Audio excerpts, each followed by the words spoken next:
106.5. Son las 9:41. Con nosotros está Fabricio Gómez Mazara, que junto a Oliver Cruz y Emmanuel Silvestre elaboraron este estudio sobre el impacto del sector informal en la economía dominicana. Un trabajo de investigación elaborado pues a solicitud del Consejo Nacional de la Empresa Privada. Y entonces Fabricio ha pasado a dejarnos el documento y a darnos una pincelada de los hallazgos más importantes de esta investigación. Adelante, Fabricio. Buenos días, Julio. Muchísimas gracias por invitarme al programa. Y saludo a todos, a Eury, a Melton, gracias, a Víctor, que siempre me manda unos tweets con una foto frente a una caminadora a las 5 de la mañana. Pero eso es invitando y a María Elena Núñez, que es la dama que engalana con su talento y con su belleza el programa.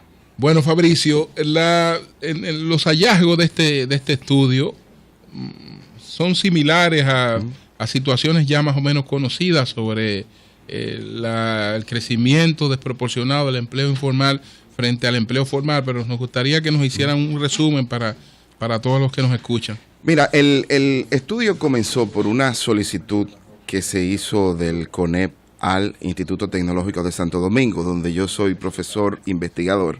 Al INTEC. Al INTEC. Y el rector de la universidad, Rolando Guzmán, pues me designó para que con un grupo de profesores, pues, emprendiéramos la tarea.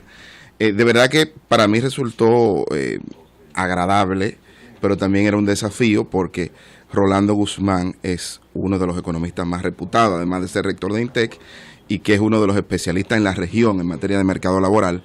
Entonces, el reto era muy alto porque tenía una supervisión interna de mucha calidad, sí, que teníamos que cumplir. Con lo que hicimos fue con el estudio dividirlo en tres.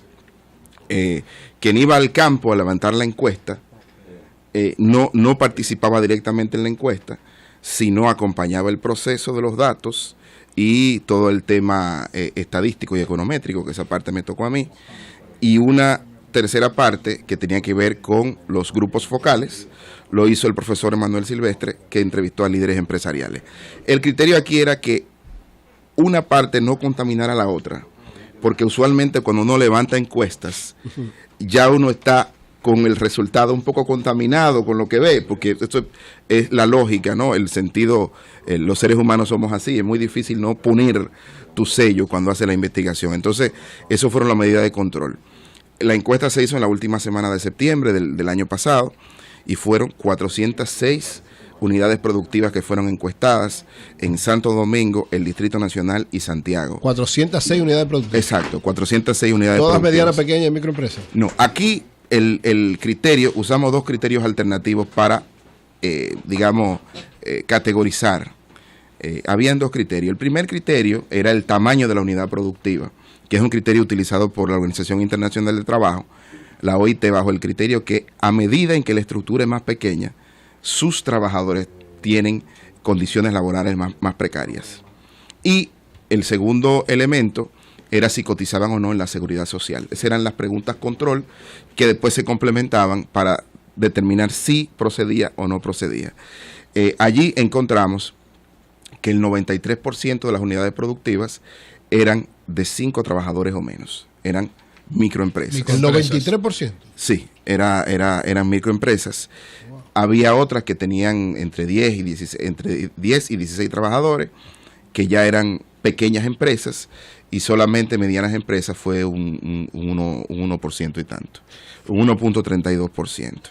Y eso lo categorizamos y ahí comenzamos a ver y a establecer las relaciones estadísticas. Fabricio, primero felicitarte. Yo conocía tu capacidad como asesor y conocedor en temas de telecomunicaciones, uno de los expertos en materia de telecomunicaciones del país, pero no conocía tu capacidad de análisis sobre el sector trabajo, empleo y el sector informal en la economía.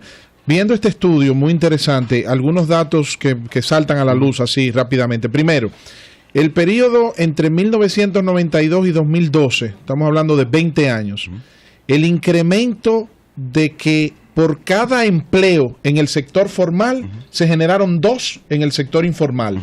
Y también veo la duplicidad, es decir, la nómina pública aumentó, de acuerdo a este informe, en un 100% en estos 20 años, de 271,000 trabajadores públicos, empleados públicos en el 1992, a 506,000 actualmente.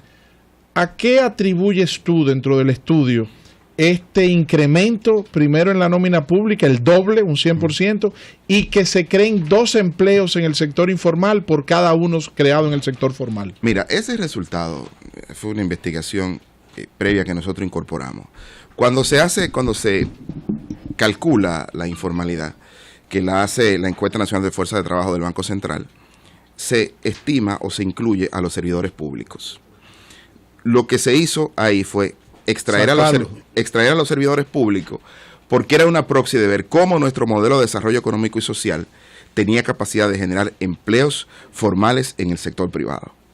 Entonces, por eso, esa determinación de que un 65.3 eran informales y solamente el resto eran trabajadores formales. Yo creo que aquí se ha dado 2 elementos fundamentales. Primero, la informalidad más que números es una cultura terrible que estamos incorporando a la forma de producir en nuestro modelo.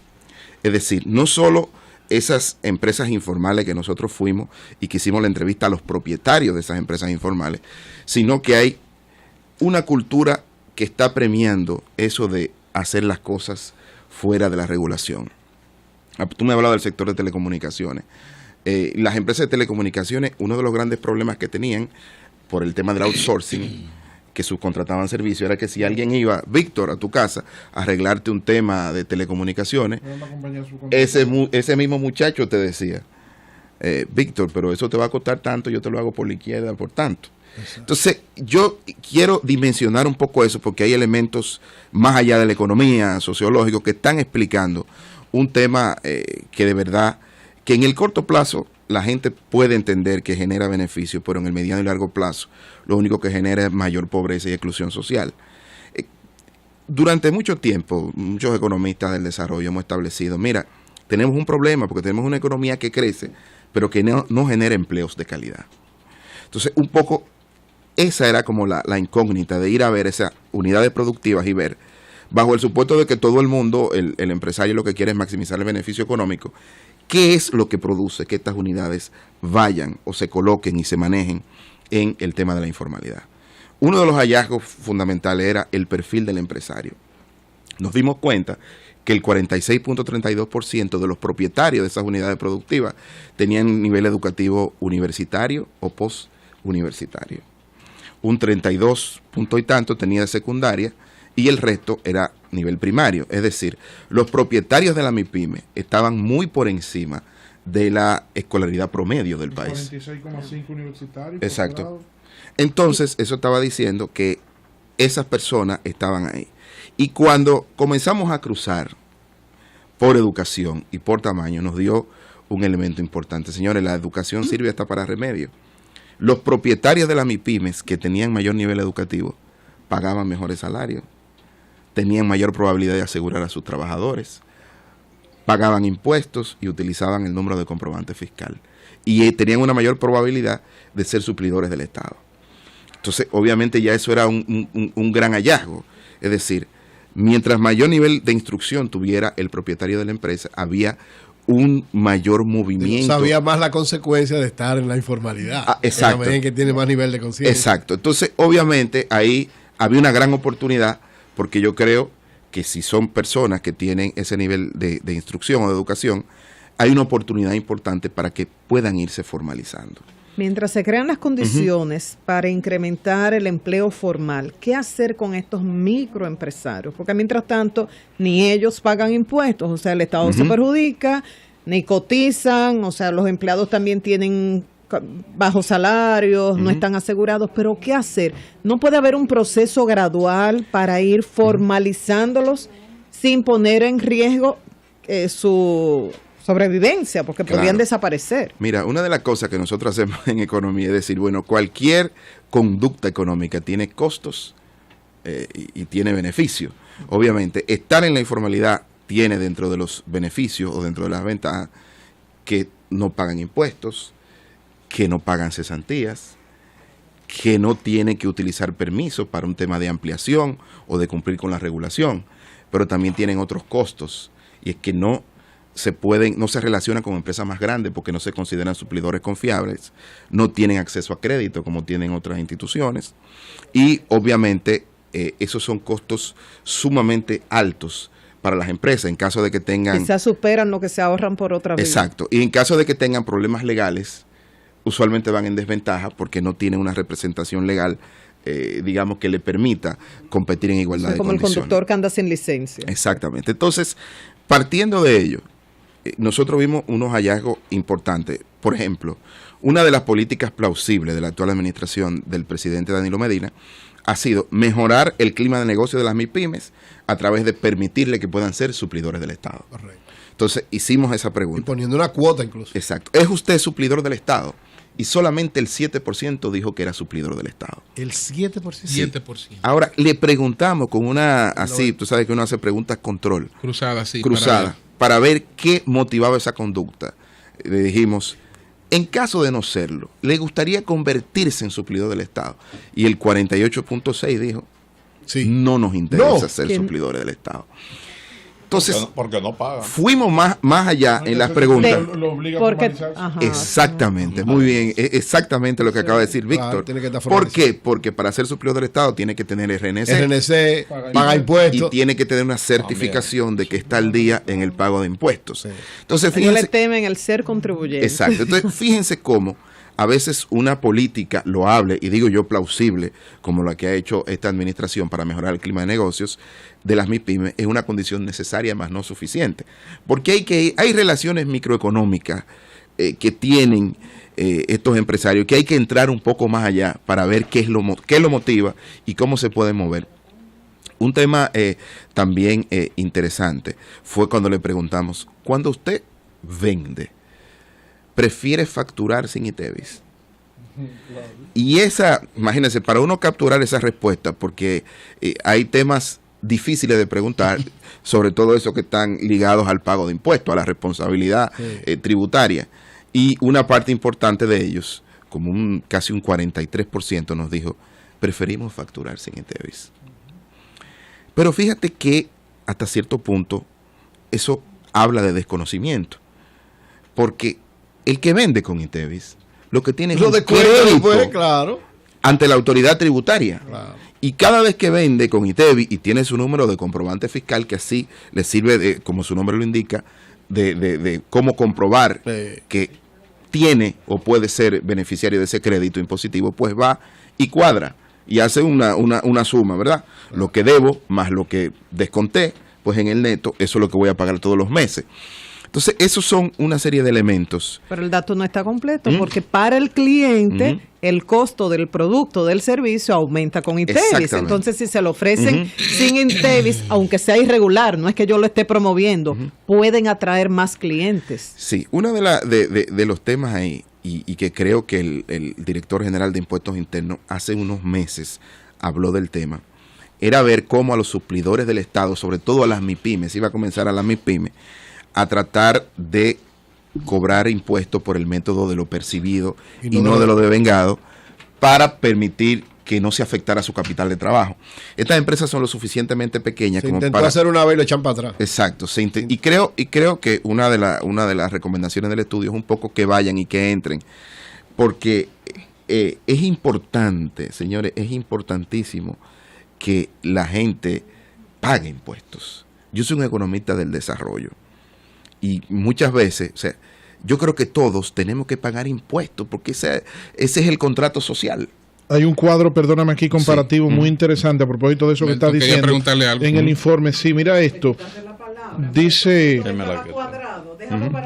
no, pero esto es solamente, dar un detalle, Dale, mi el corazón. detalle, Víctor, adelante, adelante. Pero es que María Elena, siempre que yo voy a hacer una intervención, ella a mí nada más, yo no he oído nunca a María Elena Porque diciéndole ella a está Milton. conmigo, no contigo.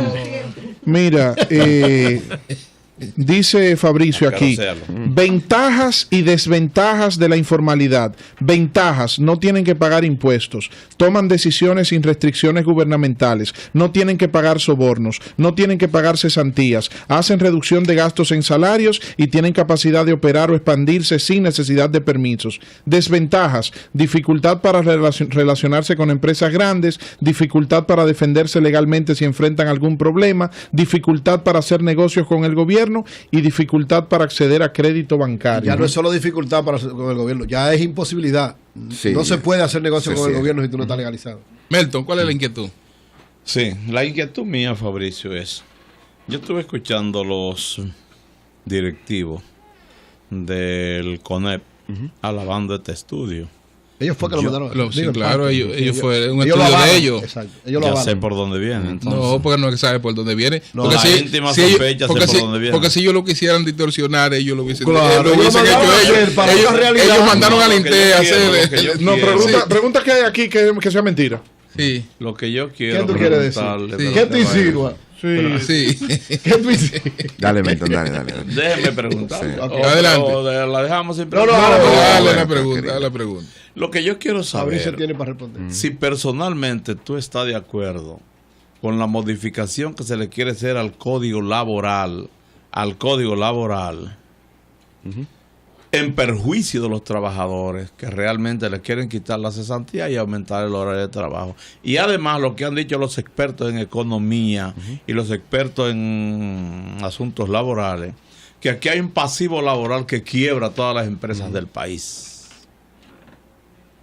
Mira, yo quiero decir algo ¿Qué importante. pregunta? No, interesante. Primero, el estudio, yo creo que aquí hay una realidad y nosotros en el país muchas veces estamos regando las flores de nuestro jardín sin darnos cuenta que el bosque se está incendiando. Esta es una realidad que ¿Oíste? nosotros queremos Es más inteligente que Guido. que se incorporen Coge ahí. en Coge las Más ahí. inteligente decisiones. que Guido. Digo, Hombre, ya, esta pero- Tan información, inteligente como Guido. esta información, yo lo quiero que se incorpore al final a los que tienen que tomar la decisión sobre este tema. Aprovecho la ocasión para invitarlos para el miércoles 14, que el INTEC me va a publicar un libro que se llama Juventud y Empleo, que Ok. tiene que ver con este tema, pero cómo afecta a los jóvenes entre 15 y 24 años. Me honrarían con su presencia y voy a abusar de su confianza para venir aquí Pero también. escúchame, ese a tema de exponer. Miguel Vargas que tú ayudaste en el 2008 pero- sobre el primer empleo. Pero he seguido investigando sí, sobre el sí, tema. sí, he sí, seguido- Miguel Miguel Vargas Vargas le dio la pauta he sobre el seguido- primer empleo. he seguido investigando sobre el tema. Mira, O sea, No, Fabricio, no, ¿tú has porque seguido yo estaba Gómez ahí. Mazara? ¿eh? ¿Tú has seguido Gómez Mazara? ¿Cómo así? O sea, tú has seguido No. Gómez Mazara. Mira la gracia. Pero no, mira, volviendo a este Claro. tema, yo creo que el pacto por Venga, Mauri. el pacto por el empleo es más que la modificación del código. Yo creo que un pacto por el empleo tiene que incluir otros elementos. Por ejemplo, el tema de la inversión privada y la sinergia que tiene que tener la inversión pública con la privada en sectores que son intensivos en empleo formal, por ejemplo. Y otro tema que yo creo que es fundamental. Nos lo trata ahora ese otro Sí, tema. cómo no. Cambio fuera, Mauricio.